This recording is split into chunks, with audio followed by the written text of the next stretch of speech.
way of the kingdom. Hi, co-hoppers.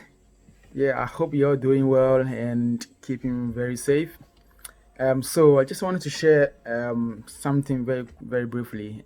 Something I spoke about at Pursuit yesterday, at our Pursuit set yesterday, and of course concerning what is going on now with the coronavirus and you know, the government or the leaders of the world responding to that and what the Lord is doing in the midst of all of that.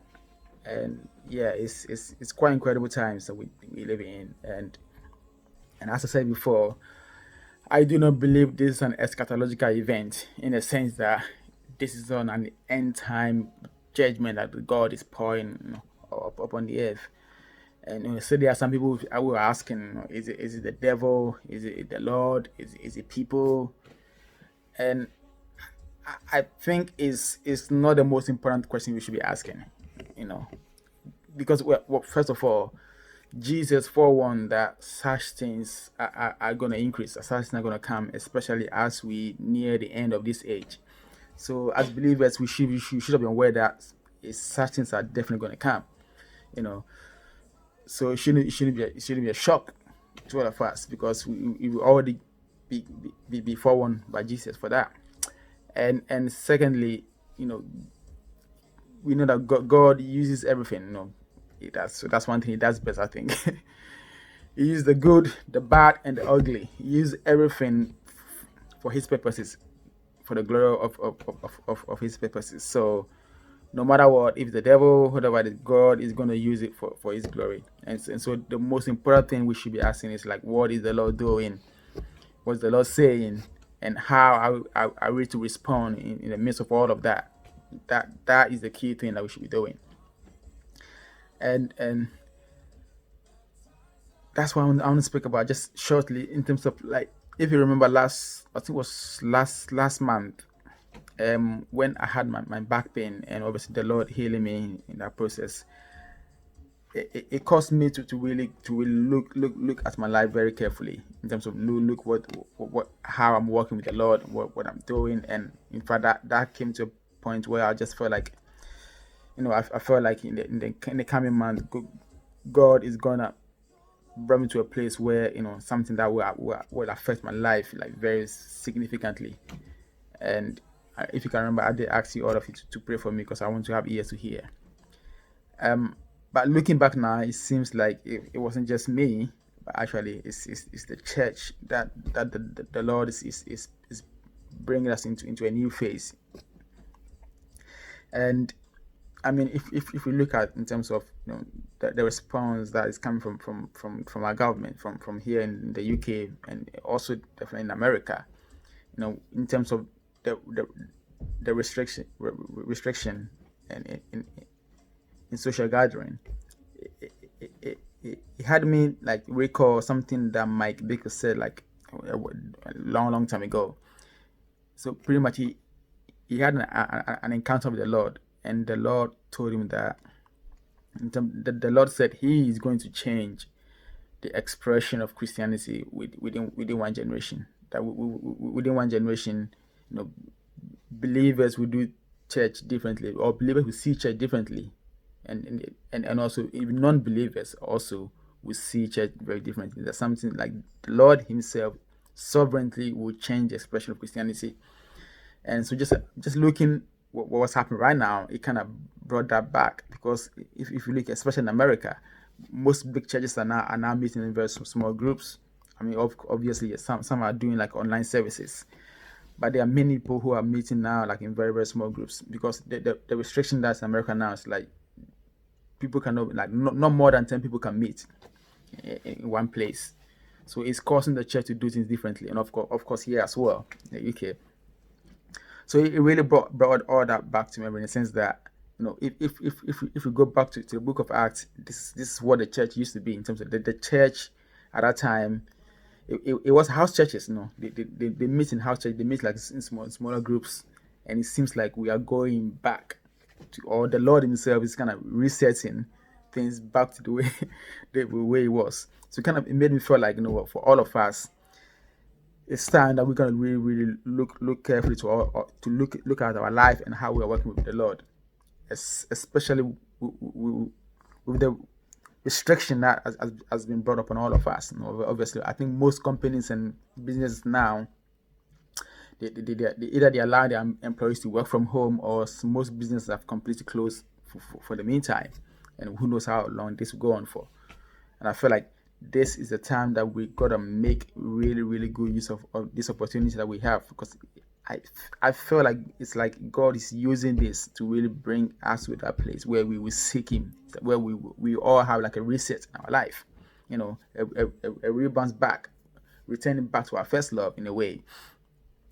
So we gotta make good use of the opportunity that we have right now by seeking the Lord like never before. It's like, you know, like I said before, that I believe this is like a foretaste of what yet to come, and I believe God in His mercy is giving us these foretastes so that we will be in a place where we will prepare in terms of we will respond rightly, because how we respond to this minor case, it will determine how we're going to respond in the time to come, in terms of how whether we are ready for what's yet to come.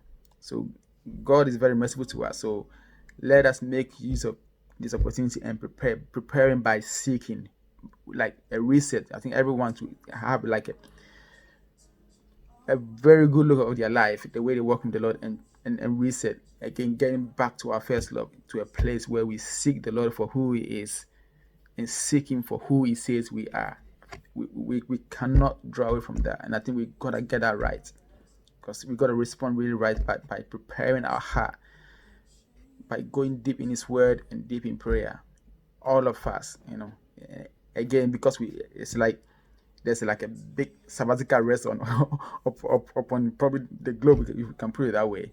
But here in the West, it's like, with the restriction that's happened comes upon us. If you find yourself in a home for a time period, seek the Lord, make time. It's like you make time.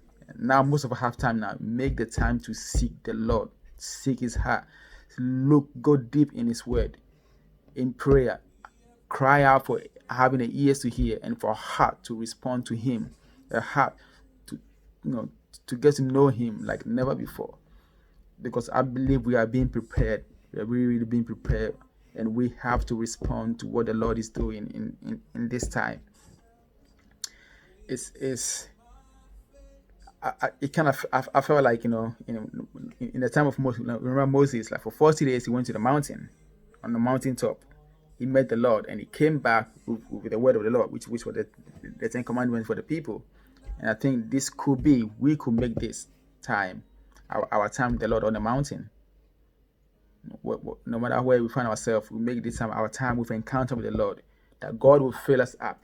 We will come out of this being filled with the word of the Lord.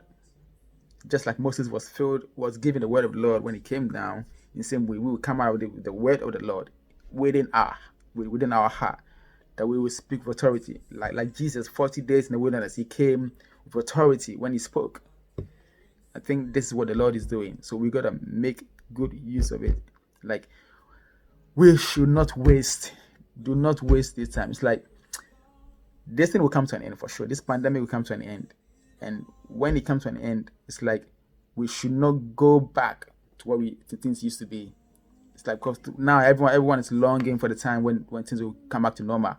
It's like we cannot come out of this with back to normality. And it's not, we cannot do things as things used to be when we come out of this.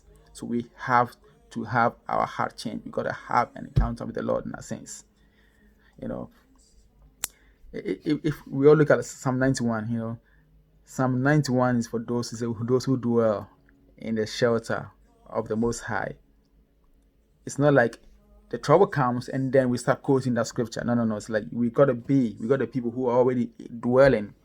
We have made the Lord our dwelling place. So when the trouble comes, we are already in His shelter. We are already covered by His mighty wings, because we are dwelling. We are already dwelling. We make Him our dwelling place. That is what the Psalm 91 is for. It's for those who dwell. It's not like trouble comes, we do our own thing. Trouble comes, and you start quoting the scripture. Yes, no. It's like we have to be people who have made the Lord our dwelling place. Because of that, we are covered by His mighty wings and protected from anything that comes over us. So let us make the Lord our dwelling place in this time that we have, and let us not waste this time, because we want to come out different. We want to come out with our cocoons, like we are all in the cocoon. We will come out with our cocoon ready for what the Lord wants to do, because I believe the Lord is preparing His church for His purposes, and yes, in His grace, He's using this to we gotta respond to Him rightly by seeking Him, by going deep in His Word and in prayer. And for whatever we have, time we have, let us make good use of it, and let the Lord have His way fully in us, so that He can have His way fully through us. Because the world is longing. In fact, creation is longing for the manifestation of the sons of God. So let's Psalm 91 be the scripture for all of us. I know we quote that in terms of seeking with the Lord protection. No. Let us quote that in a sense that we want to make the Lord our dwelling place. That's where it begins. And I'm gonna post something, a message that Corey Russell from IOP KC spoke about, I think about 5 or 6 years ago, about Psalm 91. Everyone needs to listen to that message, because if you listen to it seems like he's just speaking in response to what's happening. But it was like 5 years ago when he spoke this. Very important message for all of us to hear. So that's what I want to say. Make Psalm 91 the time that we are. Psalm 91 our scripture for this time, in the sense that we are going back to our first love. We are going back to the secret place. We are going back, making the Lord our dwelling place, so that we will be ready. We will be prepared. We will have ears to hear, eyes to see, heart to understand what are yet to come, and what the Lord is wanting to do with us for the glory of His name. So take care of yourself, and I'll see you around. Bless you.